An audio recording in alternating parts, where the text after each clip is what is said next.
I'm buzzing about Brentford, and it wasn't because of the result.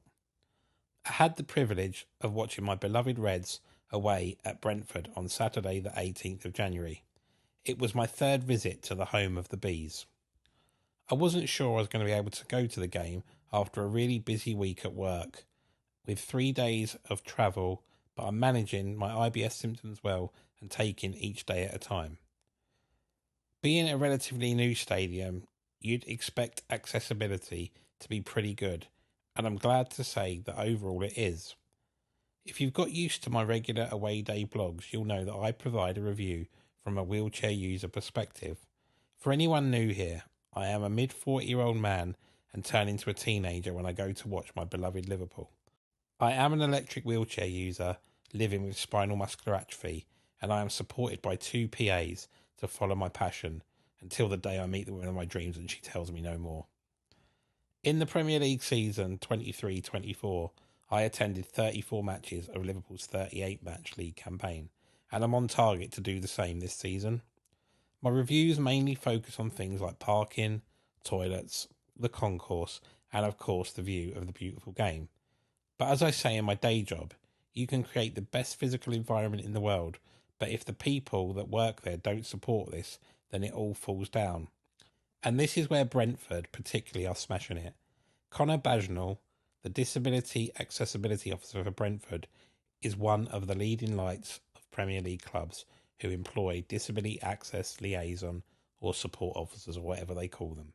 Both him and Simon Blewett at Tottenham stand out from the crowd. Living just 50 miles outside of the capital, Brentford feels like a home game for me. With no traffic, it's a pretty easy journey. Both journeys there and back were just under 2 hours. This makes it a far more enjoyable day, and you're able to balance your well-being and other out-of-work commitments. We set off at 11:30 and we parked up by 13:15. My excellent mobility vehicle, which meets all of my professional and personal needs, made the journey very comfortable and safe. Like all of the away games I've been to recently, it was again easier to get an accessible parking space than it was compared to Liverpool. I think FSG, Liverpool owners, really need to sort this out. Whilst the car park was not on site, it is in a nearby leisure centre, and this season the explanation and description of how to access that car park was so much improved. The walk from the car park to the accessible entrance wasn't too far and was reasonably practical and safe. You quickly approach a checkpoint where your bags and tickets are checked. My bag, however, was not checked, unlike my other PA's bag who was checked and my other PA who was padded down. It's always awkward when someone opens your bag just to see your urinal bottle and nothing suspect. Once you've gone through the checkpoint, you are at a level above the entry to the stadium and you have to enter a really tiny platform lift. Last year it was broken, and I gather from feedback this is sometimes still the case. Connor, who I mentioned earlier, was there welcoming the away disabled fans and explained that the lift is due to be replaced in the coming year, which will improve entry and egress post-match. We were advised on the way out that we could take a different route to avoid the queue for the lift. The accessible turnstile is just to the right of the standard turnstile, and one of my PAs scanned all three of us in. There are two concourses for away fans, one on each level. Our seats were on the second level, so we entered the lift. It's quite tight, but there is just about enough room to accommodate two wheelchairs and four PAs. The upper concourse is quite compact. There is a low counter for servicing people in wheelchairs, and I was able to find two accessible toilets. Whilst there doesn't appear to be a change in places solution in the away end, I really like and appreciate the sign that highlighted they have such facility elsewhere and just to ask if you needed to access it. Take note of the grounds. If you have a change in places facility but only in the home end, adding a sign like this can up your inclusion instantly. I used both accessible toilets and one was larger than the other. They were well fitted out, and whilst basic in their design, they served the purpose. I like the addition of a stoma shelf for those people that need it. We enjoyed the concourse for about an hour before moving to our seat. It's quite a comfortable space to spend time in when it's not busy. However, as kickoff fastly approaches, it gets busier and busier, and at half time, it is overcrowded. This is probably my only negative comment about the whole day. It did mean that at half time I had to use the smaller accessible toilet. It still worked, but it was just tighter for me and my PA.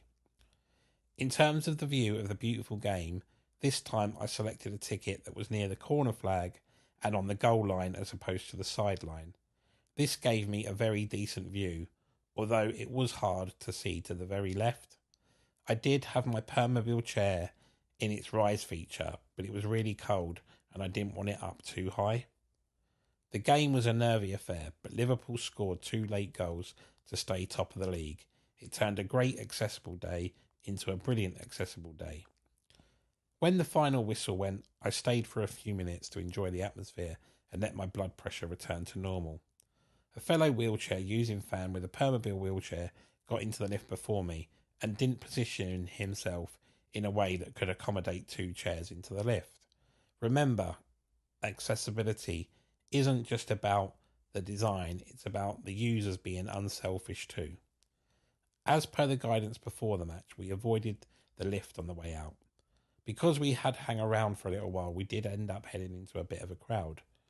We eventually reached a part of the journey where we needed to turn left, and there was a clear route through in front of the Liverpool coaches, but it was blocked off by barriers. The security guard was unwilling to let us through, but in his superhero cape, Connor arrived from nowhere and applied some pragmatism. After working out where we were, we eventually got back to the car, and I was a little bit cold, so in hindsight, I wish I had used that lift. Getting away from the ground is pretty easy and the traffic seems to flow well.